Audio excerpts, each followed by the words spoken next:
Good morning student.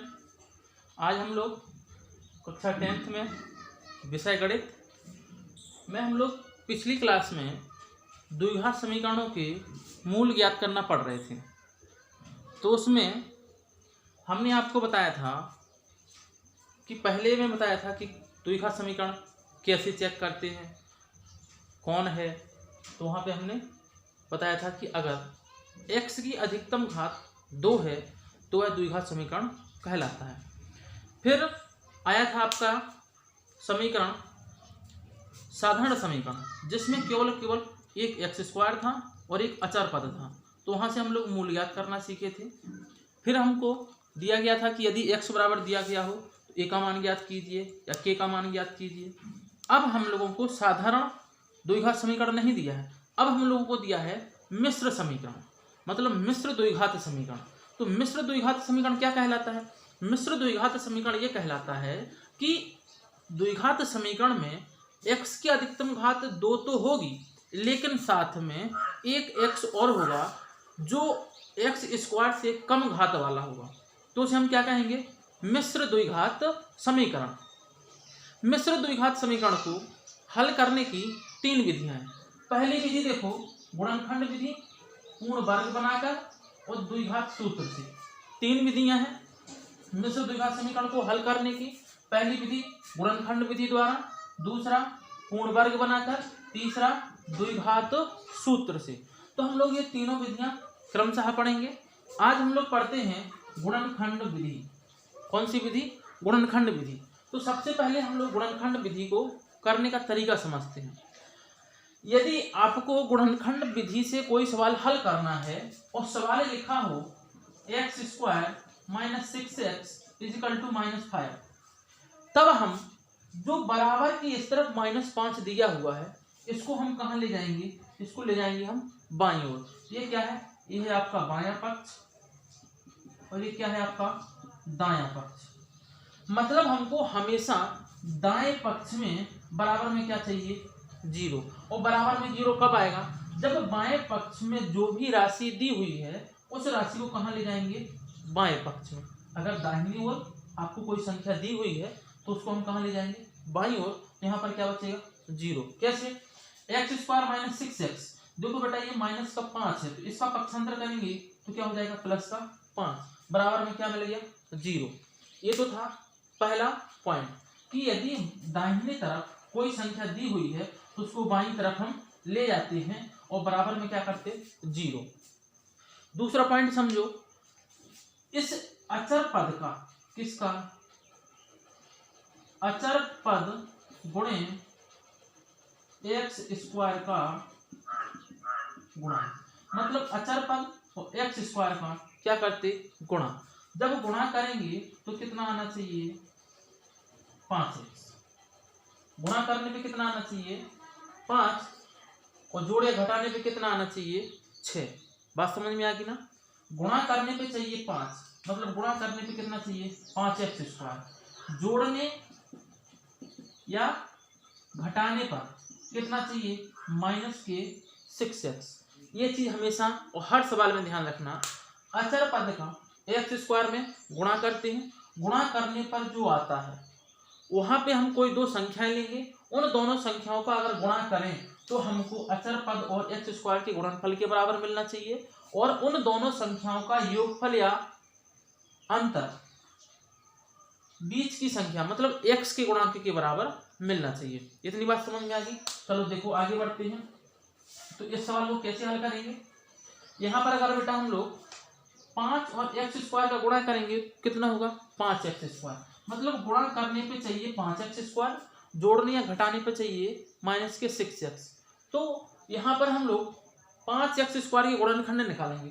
गुणनखंड निकालना हम आपको पहले चैप्टर में बता चुके हैं।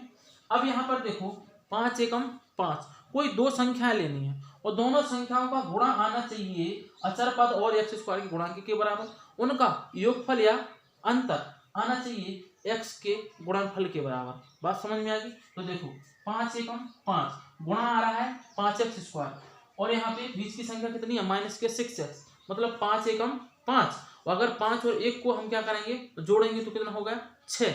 लेकिन यहाँ पर चिन्ह का है कम, माइनस का, तो माइनस के 5 और माइनस का 1, माइनस के 5 और माइनस का 1 जब हम गुणा करेंगे तो माइनस माइनस क्या हो जाएगा प्लस, वो क्या आएगा 5, मतलब हमारे दोनों गुणनखंड क्या है सही। तो यहाँ पे देखो कैसे एडजस्ट करेंगे। अब दोनों संख्याओं को हम लोग इस तरीके से लिखते हैं कि x square minus 6x plus 5 में कोई भी अंतर नहीं आना चाहिए। कैसे कोई अंतर नहीं आना चाहिए, जैसे हमने लिखा x square minus 5x minus x plus 5 equal to 0। अगर बेटा देखो माइनस 5x और x को हम ऐड करेंगे तो माइनस 6x आएगा, मतलब ये वाला समीकरण और ये वाला समीकरण बिल्कुल एक जैसा लिखा हुआ है। अब देखो हमको लेना कॉमन, कॉमन मतलब उभयनिष्ठ। देखो यहाँ पर x कितने हैं 2, यहाँ पर x कितने हैं 1, तो दोनों में x दिया हुआ है, x हम कहाँ ले लेंगे बाहर। जब एक x दोनों संख्याओं में से बाहर लिया तो यहाँ पे 2 3 कितना बचा 1, चिन्ह का आएगा माइनस का, एक x यहाँ से बाहर ले लिया कितना बचा यहाँ पे 5। बात समझ में आ गई। या दूसरा तरीका आप क्या कर सकते हैं, जिस संख्या को हम कॉमन लेते हैं उस संख्या से इस संख्या में क्या देते भाग। अगर एक्स स्क्वायर में x से भाग देंगे तो क्या बचेगा x, अगर हम 5x में x से भाग देंगे तो क्या बचेगा 5। बात समझ में आ गई।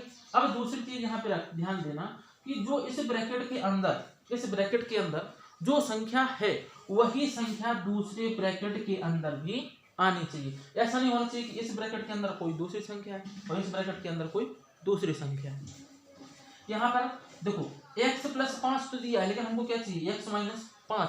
इस कंडीशन में हमको यहाँ पर माइनस का क्या लेना चाहिए एक कॉमन। माइनस का एक कॉमन क्यों लिया, देखो यहाँ पर x है और यहाँ पर एक x है, तो ये x तो हम कॉमन नहीं ले सकते ना, क्योंकि अगर हमने ये x कॉमन लिया तो यहाँ पे क्या बचेगा एक बचेगा और यहाँ पर एक है नहीं, और यहाँ पर भी देखो x नहीं है, इसलिए हमने यहाँ पे क्या लिया माइनस के 1। और माइनस के 1 क्यों लिया, क्योंकि ये x किस में चाहिए प्लस में, जब माइनस का माइनस में गुणा होगा तो क्या हो जाएगा प्लस। यहाँ पे क्या बचा x माइनस 1 का इसमें होगा तो माइनस के 5 बराबर कितना 0। देखो ये वाला ब्रैकेट और ये वाला ब्रैकेट एक जैसा दिख रहा है, x माइनस के 5, अब ये बचा x माइनस के 1।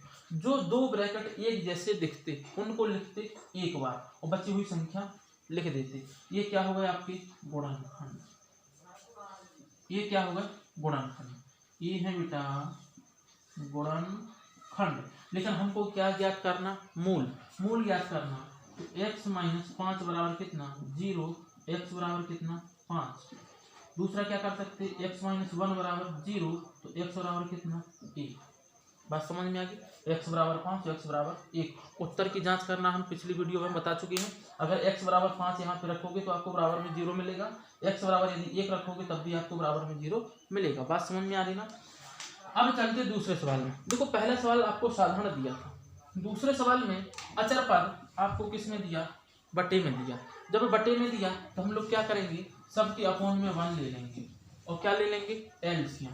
मतलब इसका सीधा सीधा ये है जो बटे में दिया है उसको हमको इस फॉर्म में बदलना है, इसके रूप में बदलना। कैसे बदलेंगे, देखो बेटा एलसीएम कितना है 4, 1 का भाग 4 में दिया कितनी बार गया 4 बार, 4 चौके कितना 16 एक्स स्क्वायर माइनस चिन्ह माइनस का, यहाँ पे 1 से भाग दिया 4 में कितनी बार गया 4 बार, 2 में मल्टीप्लाई होगा तो 4 दूनी कितना 8x प्लस 4 का भाग दिया 4 में कितनी बार गया 1 बार, 1 का 1 में गुणा किया तो कितना आ गया 1 बराबर 0। इसके बटे में 1 लो, क्या कर दो क्रॉस गुणा किए 16x स्क्वायर माइनस के 8x प्लस के 1 बराबर कितना 0, क्योंकि 4 का गुणा जब 0 में होगा तो क्या हो जाएगा 0, 1 गुणा इस समीकरण में होगा तो पूरी संख्या मिल जाएगी।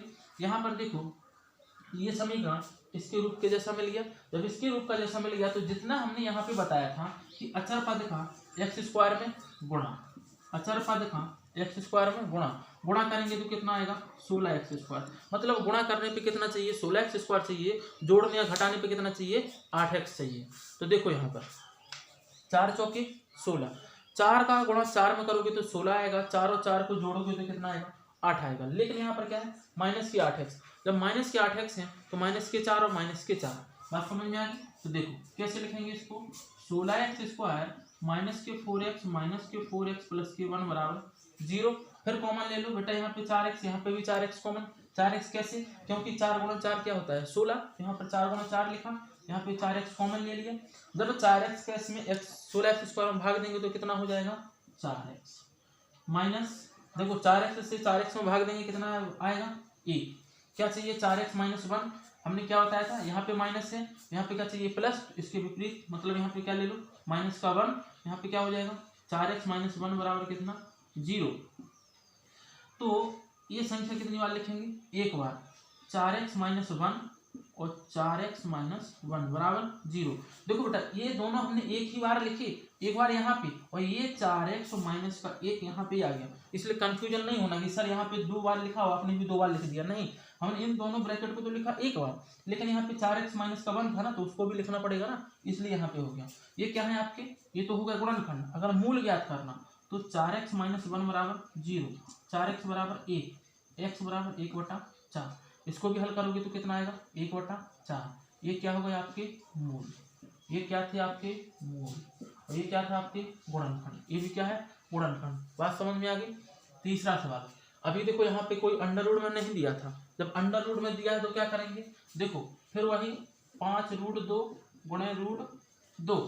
देखो यहाँ पे कुछ नहीं है तो 5 रूट कितना आएगा 4, और 5√4 का मान कितना होता है 2, तो 5 गुणे कितना 2 बराबर 10।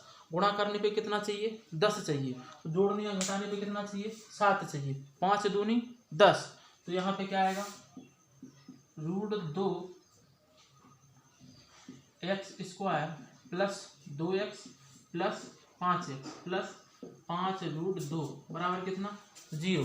अब यहाँ पर देखो बेटा, यहाँ पर भी x यहाँ पर भी x, लेकिन 2 को क्या लिख सकते हैं हम, 2 को √2 गुणे √2 लिख सकते, ये लिखा, यहाँ पे √2x क्या लिया कॉमन, यहाँ पे √2x कॉमन लिया, जब √2x से इसमें भाग देंगे तो क्या बचेगा केवल x, क्योंकि अंडर रूट कटा, एक x कटा, क्या बचा x। लेकिन जब 2x में भाग देंगे, जब 2x में भाग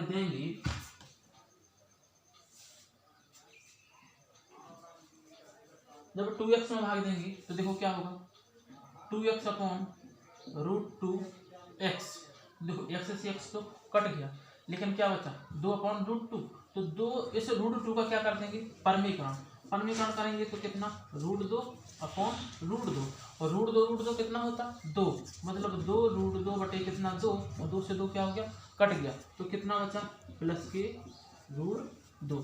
बात समझ में आ गई। इसी प्रकार यहाँ पर कॉमन ले लो, प्लस के कितने 5, जब प्लस के 5 लिए यहाँ पे क्या बचेगा x, 5 से 5 क्या हो गया कट गया, क्या बचा √2 बराबर 0।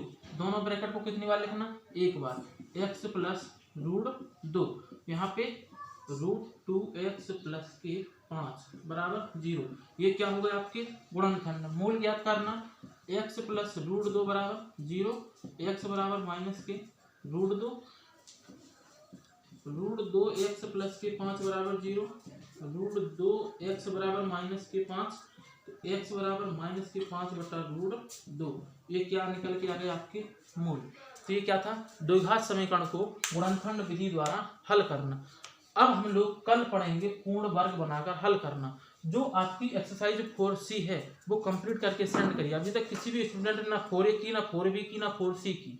हमको वर्क पूरा चाहिए, ठीक है। Thank you.